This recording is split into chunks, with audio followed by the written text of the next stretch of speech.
Hoje pela manhã nós ouvimos sobre a primeira epístola de Pedro, capítulo 1, dos versos 13 até o verso 21, sobre a santidade na vida, em como viver uma vez que nós somos regenerados.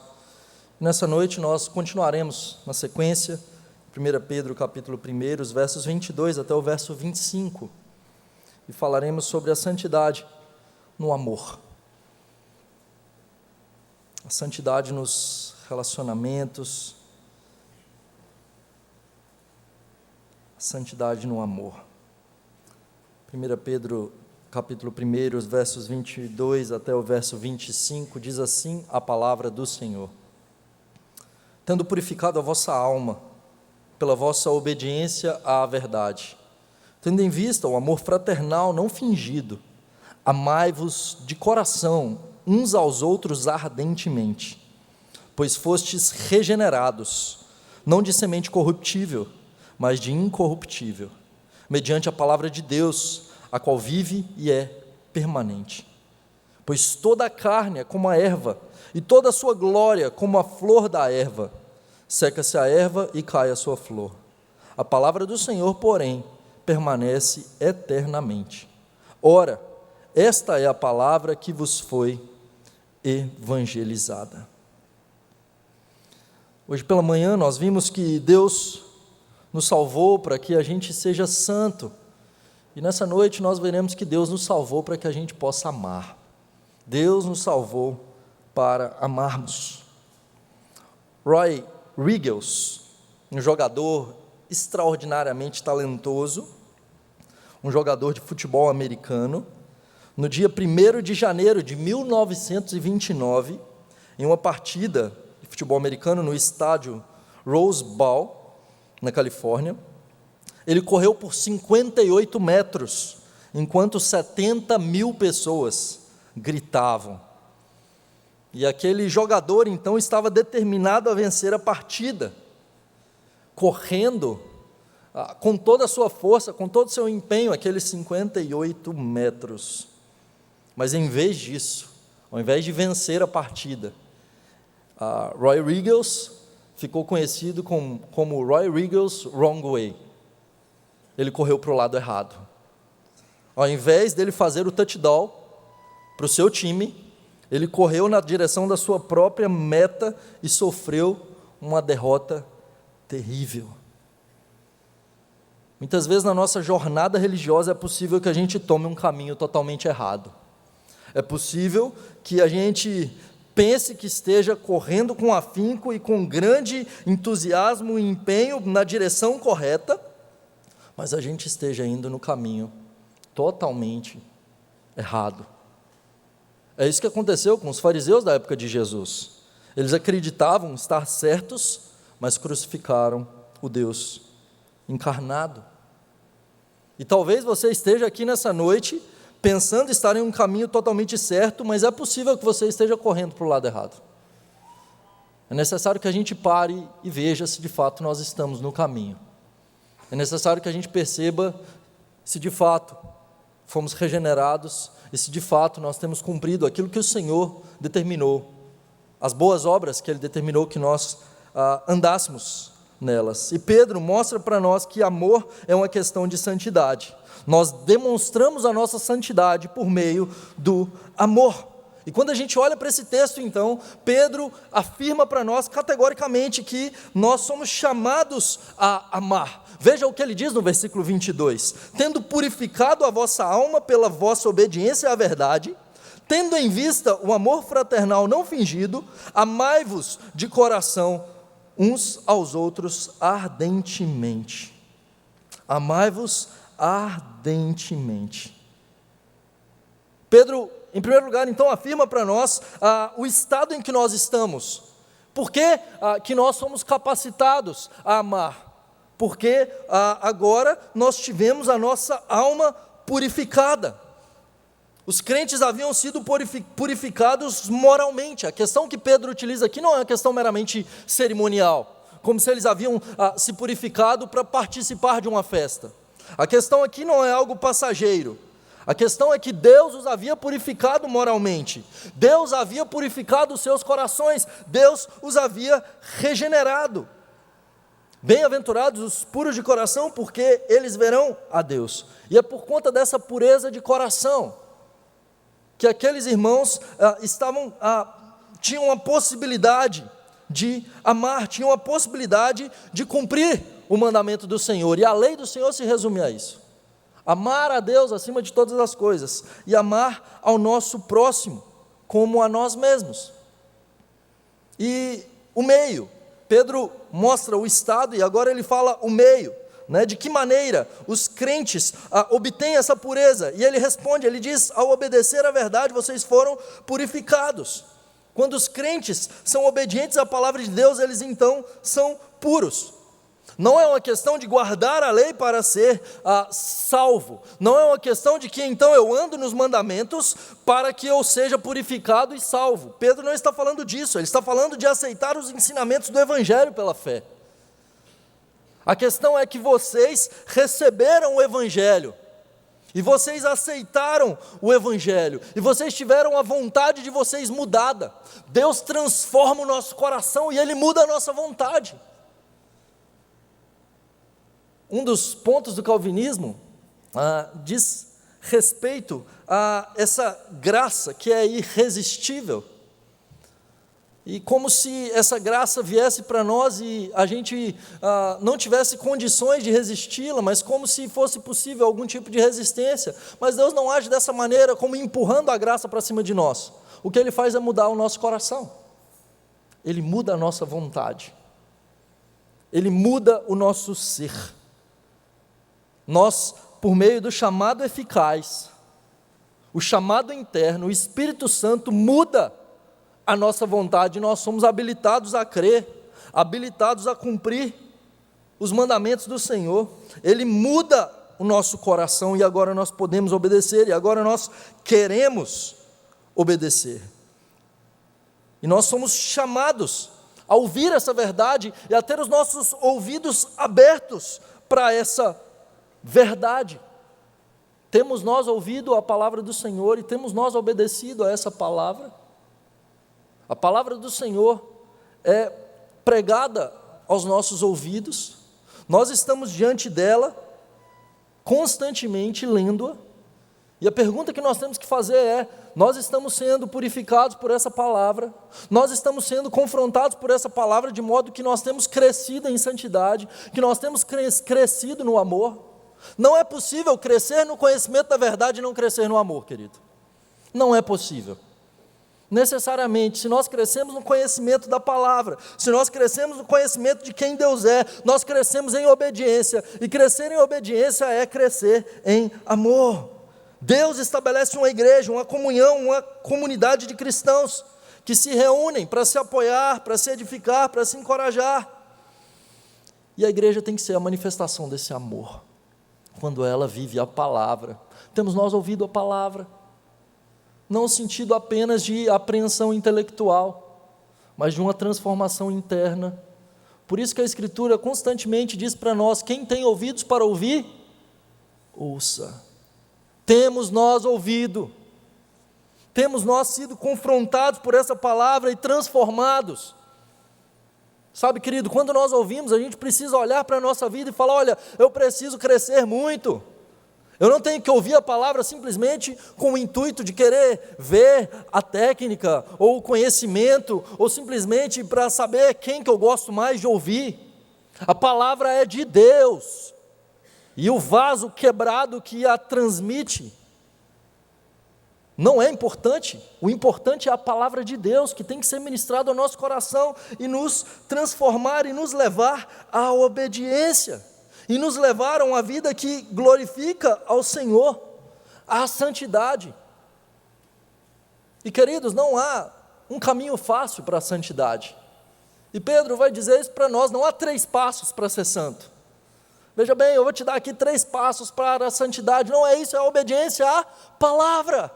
O crescimento no conhecimento e na obediência, na prática da palavra. E não há divórcio entre ortodoxia e ortopraxia. Uma vez que eu tenho a correta compreensão da doutrina, a correta compreensão da doutrina necessariamente implica em correto procedimento, em vida prática. Eu reconheço, o que nós vimos hoje pela manhã, os indicativos, aquilo que Deus fez, eu compreendo isso, e isso me leva aos imperativos, aquilo que nós devemos fazer, a como nós devemos viver. Não simplesmente basta sentar aqui e ouvir. Como que temos vivido os nossos relacionamentos? Como que temos vivido a nossa vida na prática? A aplicação daquilo que temos ouvido. E Pedro então traz o resultado dessa obediência à palavra e essa regeneração. Ele vai dizer, para que tenham amor sincero por seus irmãos. E quando nós obedecemos à palavra de Deus, nós expressamos não somente o nosso amor a Deus, mas o nosso amor ao próximo. E ele utiliza um amor, Filadelfia, que adelphos quer dizer irmãos, e philos quer dizer amor, da raiz filéu. Então esse amor entre irmãos, ele implica o amor dentro de uma mesma família. É esse tipo de amor que Pedro está falando, que nós somos chamados a ter. Nós somos regenerados e habilitados a obedecer o mandamento, e o resumo do mandamento é o amor. Quem ama, cumpriu a lei, e amar os nossos irmãos. O resumo da lei é esse, queridos. Se nós queremos entender a palavra de Deus, nós precisamos entender isso. Em primeiro lugar, nós amamos a Deus acima de todas as coisas. Em primeiro lugar, nós reconhecemos que Deus está acima de tudo. Não terás outros deuses além de mim. Não farás para ti imagem de escultura. Não tomarás o nome do teu Deus em vão. E você vai se lembrar do dia do Senhor para o santificar. Eu amo a Deus acima de todas as coisas. Em tudo. A centralidade da minha vida não está em mim, nos meus projetos, nos meus planos, nos meus sonhos, mas na vontade do meu Deus, o meu Pai, que a vontade dEle seja feita, que o nome dEle seja santificado, que o seu reino se expanda e venha, e que vivamos os valores do seu reino. E em segundo lugar, uma vez que eu amo a Deus acima de todas as coisas, e o meu desejo é fazer a sua vontade, eu me aproximo dEle e reconheço o próximo como meu irmão, e eu amo o meu irmão. E aí nós temos a segunda tábua da lei, o 5º ao 10º mandamento. Somos chamados a amar com esse amor de dentro de uma família. E como que é esse amor de dentro de uma família? Amor entre irmãos. Esse amor que nós devemos nos amar aqui. Se alguém tem dificuldade financeira na sua família, nós ajudaremos. Se alguém precisar de doação de sangue, eu não vou apenas doar, eu vou fazer campanha para que outros doem. Nós estamos passando por isso com a nossa irmã Júlia, que está necessitando de doação de sangue e cadastro para doação de medula. É nossa irmã, e nós não apenas doamos, nós nos importamos e divulgamos para que outros também façam. Eu sinto a dor junto com o meu irmão, o meu dinheiro também serve para ajudar o meu irmão. Eu ensino o meu irmão, é meu irmão. Se meu irmão estiver com a boca suja, eu vou falar para ele, limpa a boca, porque eu quero o bem do meu irmão. Eu não vou ficar com vergonha de falar, meu irmão, olha isso aqui. Ou se ele falar alguma palavra errada, de dizer, olha, a palavra é essa. Em coisas simples, mas que nós ensinamos. Eu corrijo o meu irmão. Se for necessário eu puxar a orelha do meu irmão, eu vou puxar a orelha dele. Eu serei duro com meu irmão quando for necessário. Uma dureza que, quando for algo que precise disso, não use isso como desculpa para você ser rude e não ser amoroso para com seu irmão. Mas quando ele precisa de um chacoalhão, que você dizer, meu querido, cai em si, olha o que você está fazendo. Isso também é como eu devo agir para com meu irmão. Quando o meu irmão está precisando, quando ele chora, eu consolo o meu irmão quando ele necessita. Veja, queridos, as nossas relações muitas vezes são superficiais por demais, a gente sequer se conhece, a gente não está muito preocupado em conhecer a realidade uns dos outros, mas Deus nos chamou para sermos uma comunidade de santos, de irmãos, onde Ele diz que para cumprir a lei nós somos chamados a amar uns aos outros. E nós precisamos de enxergar a necessidade dos nossos irmãos, para que a gente possa viver como comunidade. De forma prática, talvez, uma forma disso, é talvez a gente começar a conversar sobre coisas um pouco mais profundas, do que apenas falar sobre banalidades ou trivialidades. E talvez a gente poder estar próximos, e que sejam mais oportunidades que a gente possa orar uns pelos outros, onde a gente possa conhecer as necessidades uns dos outros. Nós não conheceremos de todos, mas se eu não conheço de ninguém, se eu não me aproximo de ninguém, obviamente que é praticamente impossível a gente ter conhecimento de todo mundo, mas nós precisamos de estar com uma mente voltada para o nosso irmão, em entender as suas necessidades e poder acolher e poder cuidar. Esse é o amor Filadélfia. Eu amo meu irmão, eu me importo com meu irmão, eu sinto falta do meu irmão. Eu desejo que o meu irmão cresça também. Eu não quero crescer e deixar o meu irmão para trás, porque como corpo de Cristo, o corpo é edificado como corpo. Não existe mão gigante e pé pequenininho. Não existe o corpo do pessoal que é da minha época, do mini crack, né, que tem a cabeça grande e o corpinho pequenininho. Não. Eu desejo que o meu irmão cresça. Se meu irmão sofre, eu sofro junto. E então Pedro vai para o mandamento. Ele diz que nós somos chamados a amar. Nós somos chamados a amar uns aos outros. Amai-vos uns aos outros. E a ênfase desse texto está nesse verbo principal. Amem-se profundamente de coração. Não é de mera simpatia, não é mero sentimentalismo, mas é um amor profundo, o amor que nos leva a enxergar o nosso irmão, que põe fim à inimizade, que lança fora todo o ódio, que nos leva a amar ardentemente. E Pedro utiliza essa palavra ardentemente, que quer dizer de coração, de amar com seriedade, com força. Não é simplesmente um amor superficial, mas um amor que leva a sério o meu relacionamento com o meu irmão.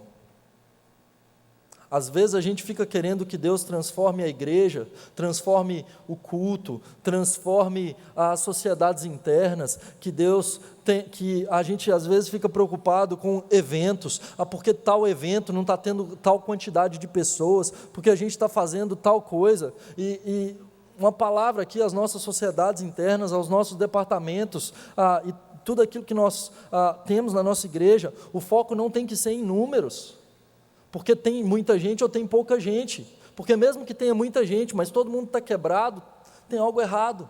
A minha preocupação tem que ser em pastorear, no acolhimento, em enxergar as necessidades uns dos outros, sabe, em perceber o meu irmão, e a gente começar a restaurar esses relacionamentos que estão quebrados, ou começar a ter um pouco mais de profundidade naquilo que está superficial.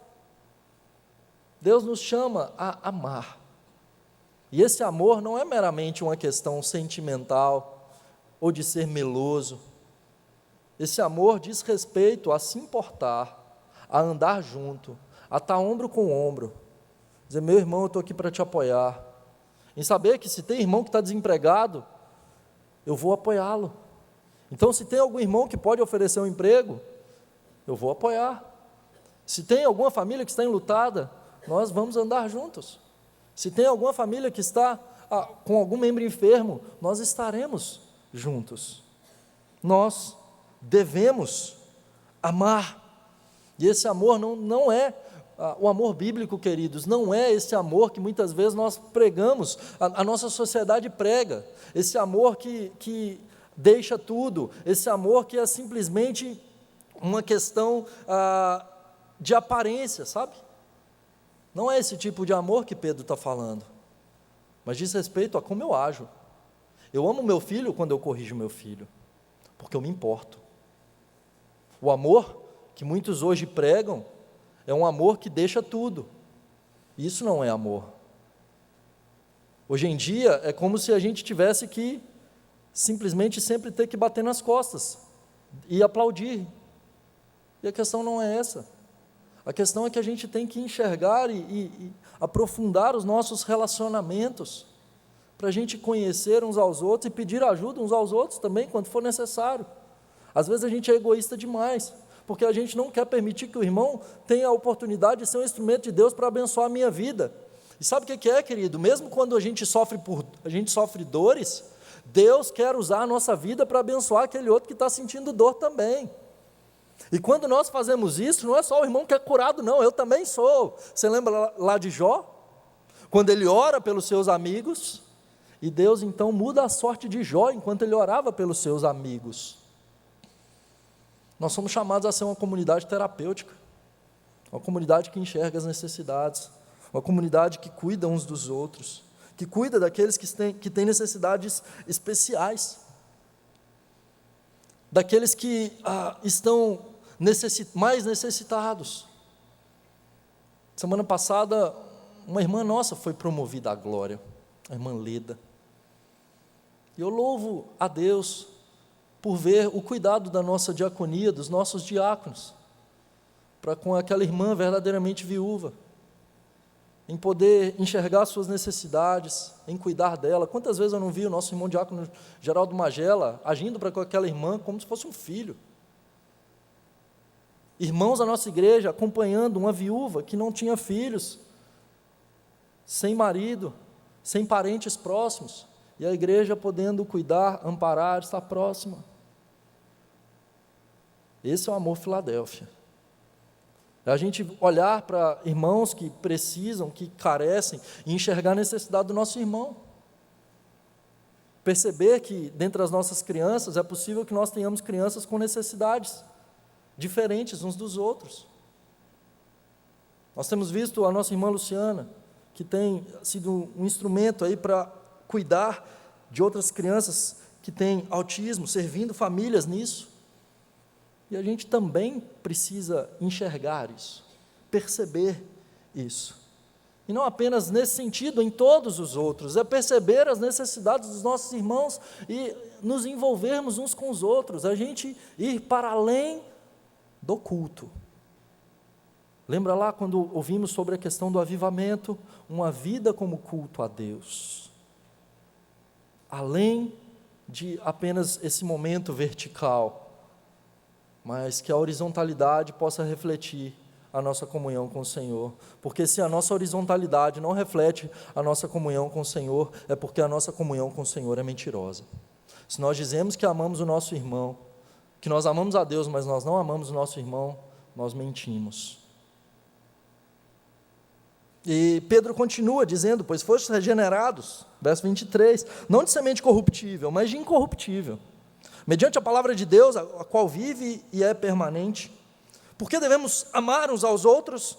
E Pedro responde para nós amamos uns aos outros porque nós fomos nascidos de novo, nós fomos regenerados. Nós fomos nascidos de novo, e Pedro utiliza o regenerados aqui na voz passiva. Essa regeneração, não fomos nós que decidimos nos regenerar, o agente da regeneração é o nosso Deus, essa regeneração é monergista, nós não temos participação nela, nós não estamos envolvidos nela, não depende de nós e não partiu de nós, e isso nos humilha, porque a nossa salvação não é por merecimento, é porque Deus por sua graça decidiu abrir os nossos olhos, Deus por sua graça decidiu dar-nos vida, não é porque Ele viu algo de importante em nós. Nós éramos inimigos, nós estávamos mortos, mas Ele nos amou. E Ele nos amou para que nós pudéssemos transbordar desse amor para amar outros. Nós fomos amados e somos chamados agora a um processo sinergista, não mais monergista, a santificação.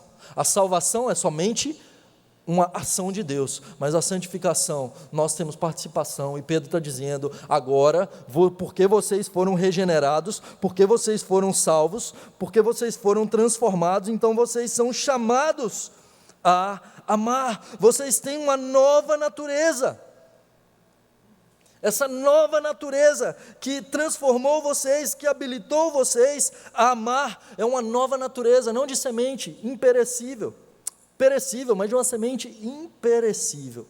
E Pedro utiliza então um exemplo negativo e um exemplo positivo. O exemplo negativo, com relação à semente, ele diz então que essa semente, ela sendo uma semente imperecível, é uma semente que gera no nosso coração essa possibilidade de nós amarmos. Nós somos transformados para amar. E de forma negativa, a semente precisa morrer. Para que a semente possa frutificar e gerar bons frutos, ela precisa morrer. Ela perde sua própria forma no processo de geração de vida. Jesus ilustra essa verdade para Filipe e para os gregos, quando ele disse, o grão de trigo caindo na terra não morrer, fica ele só, mas se morrer, produz muito fruto. O exemplo positivo diz respeito à semente como palavra de Deus, essa palavra do Senhor, que é interpretada na parábola do semeador, essa palavra que regenera, que sustenta, essa palavra que permanece. Em 1 João capítulo 3, verso 9, ele diz que depois que ocorre a regeneração, a semente de Deus permanece no crente. A semente de Deus permanece naquele que foi regenerado. Essa semente imperecível. Mas ao mesmo tempo, nós somos chamados a morrer. Nós somos chamados a viver uma vida voltada para o Senhor. E Pedro ilustra isso nos versos 24 e 25, parte A, quando ele traz uma ilustração do Antigo Testamento, citando o texto de Isaías, capítulo 40, quando ele diz que todos os homens são como a erva, em toda a sua glória, eles são como flores do campo, a erva murcha e as flores caem. O que ele diz aqui? Em primeiro lugar, ele não exclui ninguém, ele diz que todos os homens, e nesse caso são todos mesmo, todos os homens são como a erva. O homem é frágil, nós somos frágeis, queridos. Nós servimos a um Deus todo-poderoso, mas nós somos frágeis. A nossa vida é dependente. Nós não somos independentes. Nós dependemos uns dos outros. Deus distribui os dons conforme lhe apraz, para que a gente dependa uns dos outros, para que a gente cresça uns com os outros. E nós precisamos de pessoas em todos os sentidos. Se a gente parar para refletir, a gente sabe bem pouco de tudo. A gente sabe alguma coisa de poucas coisas. Então você não sabe tudo de encanamento, você não sabe tudo de medicina, você não sabe tudo de mecânica, você precisa de alguém para poder consertar seu carro, você precisa de alguém para consertar a questão elétrica na sua casa, você precisa de alguém para quase tudo. A gente conhece algumas coisas em algumas áreas, e a gente é muito dependente uns dos outros para sermos orgulhosos, e para acharmos que somos o centro do universo, e para achar que a gente não precisa de ninguém. Nós necessitamos uns dos outros. Deus nos criou para uma vida comunitária. Deus nos criou para que a gente ande juntos, para que a gente esteja disposto a servir o irmão e que a gente esteja aberto para ser servido por ele. Então perceba a brevidade da sua vida, para você não perder tempo com coisas fúteis, para você não perder tempo com aquilo que é passageiro, porque é isso que Pedro está dizendo, a vida é passageira, ela passa muito rápido, a gente não sabe quanto tempo a gente ainda tem. O homem é como a erva, a vida é como a neblina, diz Tiago, que aparece por um pouco de tempo e logo se dissipa, é como um sopro, e passou, e que vida que a gente está levando, às vezes correndo atrás do vento, se perdendo. E a nossa vida vale a pena quando a gente está disposto a lavar os pés uns dos outros, a nos curvar, para lavar os pés dos nossos irmãos. Você já foi no velório de alguém que parece que foi antes da hora? A gente não está acostumado com um velório de pessoas jovens. Eu me lembro de um amigo que faleceu aos 19 anos, ele morreu em um acidente, e ele não estava preparado. Ele estava brigado com seus pais. 3 meses antes eu havia convidado e falado sobre Jesus para ele. Ele dizia: igreja é lugar de gente velha, eu vou para a igreja quando eu for velho. Ele achava que ele tinha a vida toda pela frente, mas ele não tinha nem 3 meses. E talvez essa pergunta tem que ser a que a gente deve se fazer. Nós estamos vivendo pensando nessa vida ou na eternidade? Nós estamos preparados para o nosso velório? E Pedro está dizendo: é porque você é pó, querido, você é chamado a viver uma vida de amor ao seu irmão, porque você não permanece, a palavra permanece para sempre, a nossa vida só permanecerá se ela estiver firmada na palavra, no nosso Senhor Jesus Cristo. A palavra de Deus permanece para sempre. Somos chamados a permanecer nessa palavra. E a palavra do Senhor, que é a palavra do Antigo Testamento, a palavra do Novo Testamento, a palavra que foi soprada pelo Senhor por meio dos seus profetas, por meio dos apóstolos, e essa palavra que se encarnou, o nosso Senhor Jesus Cristo. Cristo é aquilo que permanece. Cristo é a palavra que foi pregada a nós. A nossa vida não tem que estar centrada em nós. Pedro diz para nós que a nossa vida tem que estar centrada na palavra. Cristo, o nosso Redentor. Ele é quem é a palavra criadora de Deus. Quando a gente olha para João capítulo 1, nós vemos João dizendo que Cristo é o Logos divino. No princípio era a palavra estava com Deus e a palavra era Deus. Ele estava no princípio com Deus, todas as coisas foram feitas por intermédio dele, sem ele nada do que foi feito se fez. A palavra criadora. Em Gênesis capítulo 1, Deus cria todas as coisas por meio da sua palavra. E João explica que se disse Deus, é o Senhor Jesus Cristo, o Criador de todas as coisas. Somos chamados a permanecer nele, andando como ele andou, porque sendo a palavra criadora encarnada de Deus, sendo o Deus Todo-Poderoso, a sua vida não foi centrada nele mesmo.